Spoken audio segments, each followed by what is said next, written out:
हजारा गोट के मकीनों ने इलाके में गंदगी के ढेर और सफाई सुथराई न होने के खिलाफ जबरदस्त एहतजाजी मुजाहरा किया। सफारी पार्क के सामने होने वाले एहतजाजी मुजाहरे में खवातीन और बच्चे भी शरीक थे। एहतजाजी मुजाहिरीन ने अपने हाथों में प्ले कार्ड्स और बैनर्स उठा रखे थे। मुजाहिरीन की जानिब से नारेबाजी का सिलसिला भी मुसलसल जारी रहा। मुजाहिरीन का कहना था कि हम किसके पास अपनी फरियाद लेकर जाएं? हमारे इलाके के लिए मंजूर होने वाले फंड्स मुतल्लिका हुक्काम जेबों में डाल लेते हैं। खुदारा गरीबों पर रहम किया जाए, बुजुर्गों पर रहम किया जाए, और अगर रहम नहीं कर सकते तो हमें एक ही मर्तबा जान से मार दिया जाए। हमें भी जीने के लिए बुनियादी सहूलतें मिलनी चाहिए। एक शहरी का कहना था कि हजारा गोट में साल 2002 में सड़क का काम हुआ और इसके बाद आज तक यहाँ कोई तरक्याती काम नहीं हुआ। सेवरेज का निजाम तबाह हो गया है।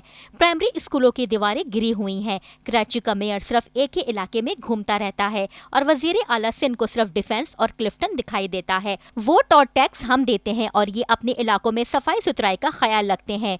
बीमारों और मैयतों को अस्पताल या कब्रिस्तान तक नहीं ले जाया जा सकता क्योंकि सड़कों की अदम मरम्मत की वजह से एम्बुलेंसेस तक हमारे इलाके में नहीं आती। हम मजबूर होकर पुरअमन एहतजाज कर रहे हैं।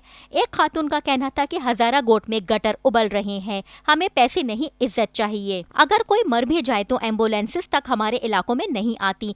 जब इंतखाबात का वक्त आता है तो बड़े बड़े लोग आकर मिन्नतें करते हैं और वोट लेने के लिए हमारे पाँव तक पड़ जाते हैं। एक और खातून का कहना था कि हमें कुछ नहीं चाहिए, हमारी सड़कें बनाई जाएं और हमें पीने का साफ पानी मुहैया किया जाए।